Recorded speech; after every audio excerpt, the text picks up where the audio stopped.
मित्रता हमेशा भगवान कृष्ण और सुदामा जैसी होनी चाहिए। द्वारकाधीश का दूसरा नाम मुरारी, कथाचार्य गणेश प्यासी। हटा रतन बजरिया में प्रांगण में श्रीमद् भागवत कथा के समापन के दौरान कथावाचक पंडित गणेश प्यासी ने भागवत में सुदामा चरित्र का मार्मिक वर्णन करते हुए भगवान कृष्ण और सुदामा की मित्रता के बारे में बताया। उन्होंने कहा कि सुदामा गरीब थे, वह पत्नी और अपने 5 बच्चों के साथ रहते थे। वह भीख मांगकर अपना घर का गुजारा बाजार करते थे। सुदामा सिर्फ 5 घर में भिक्षा मांगते थे। सुदामा की आर्थिक स्थिति अच्छी नहीं थी। सुदामा की पत्नी सुशीला को किसी ने बताया कि भगवान द्वारकाधीश कृष्ण और सुदामा बहुत अच्छे मित्र हैं। दोनों एक साथ गुरुकुल में पढ़ाई करते थे। द्वारकाधीश महाराज कृष्ण सभी ब्राह्मणों को अधिक से अधिक दान करते हैं। यह सुनकर सुशीला ने सुदामा से कहा कि आप अपने मित्र से सहयोग ले लो तो हमारी आर्थिक स्थिति सुधर जाएगी। आपके सखाएं आपकी मदद जरूर करेंगे। इसके बाद सुदामा अपने मित्र कृष्ण से मिलने जाती हैं। उनकी पत्नी कपड़े में श्री कृष्ण को चावल बांध देती है और कहती है कि यह चावल अपने मित्र द्वारकाधीश को दे देना। सुदामा अपने मित्र कृष्ण से मिलने जाते हैं। द्वारकाधीश के महल में पहुंचकर द्वारपालों से कहते हैं कि मुझे कृष्ण से मिलना है, लेकिन द्वारपाल सुदामा की दयनीय स्थिति को देखकर मिलने नहीं देते। जैसे ही सुदामा का नाम भगवान कृष्ण सुनते हैं तो दौड़े चले आते हैं और सुदामा को गले लगा लेते, अपने महल के अंदर ले जाते हैं, स्वागत बंदन करते हैं। इस अवसर पर हजारों की संख्या में श्रद्धालु उपस्थित रहे। हठात से पुष्पेंद्र रैकवर मुर था, इसके 5 मुख थे। कितने मुख थे? 5 मुख। आकाश पर उड़ने वाले जंतुओं का ये भोजन कर लेता था, उड़ता था। आकाश में जो भी उड़ता उसको खींच लेता था तेज से। जब भगवान का गुरु ऊपर से दौड़ रहा था, मुर ने अपने 5 मुख खोल लिए तो उस समय रुक्मणी वो प्यारी सत्यभामा भयभीत हो गई। सत्यभामा ने कहा कि भगवान कहीं ऐसा ना हो जाए कि मुर हमारे शरीर को नष्ट ना कर दे। बोले भयभीत मत बनो। प्यारे परमात्मा ने क्या किया, अपनी उंगली के ऊपर चक्र सुदर्शन उठाया और प्यारे प्रभु ने मुर दैत्य के 5 शीश द्वारकाधीश ने काट दिए। और जब मुर दैत्य के 5 सिर काट दिए, मुर मारा गया। और मुर के मारे जाने के पश्चात प्यारे परमात्मा श्री द्वारकाधीश को एक नया नाम मिला। भगवान क्या बन गए? मुरारी। क्या नाम मिला भगवान को? मुरारी।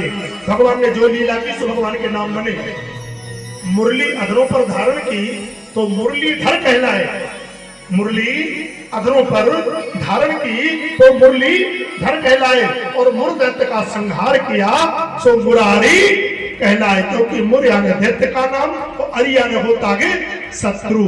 मूर्धन अरि यानी मुर दैत्य को मारने वाले शत्रु भगवान श्री कृष्ण। आज से मुरारी नाम पड़े। भगवान अंदर गए, भौमासुर को पराजित किया, उस कैद से 10,000 राजाओं को मुक्त कर दिया, भोग योग वस्तु दे के घर लौटा दिया। अब उस कालकोठरी में गए गोविंद, जहां पर देवांगनाएं बंदी बनी थी, 1-2 कन्याएं नहीं थी, पूरी की पूरी 16,108। प्रभु ने सबको खोल दिया, कहा जाओ अपने अपने घरों को जाओ। और जैसे कि जाने की बात बोली तो उस समय इन्होंने शरणागति मंत्र का उच्चारण किया। शरणागति मंत्र भागवत के अंदर, भागवत की शरणागति 2 मंत्रों में लिखी है। एक मंत्र कृष्णाय वासुदेवाय।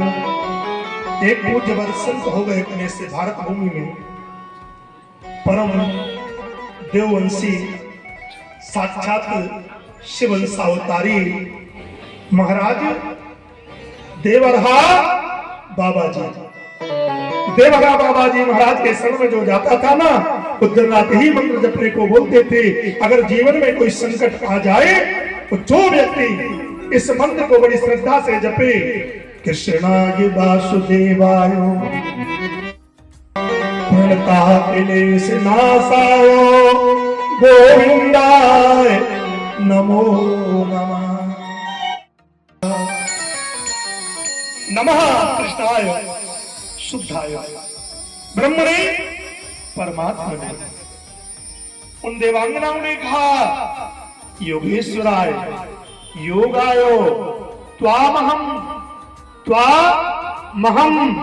शरणम गता पूरा मंत्र भी ना बने और ये माथा अगर देव मंदिर में जाके इतना कहते कि आप सिर झुका दो गोविंद के चरणों में तो आप हम शरणम गता, हे गोविंद मैं आपकी शरण में आया हूं, इतना बोल देना मंत्र पूरे मंत्र का फल मिल जाएगा, पूरे मंत्र का फल मिल जाएगा। जैसे एक मंत्र का मिल ही रहा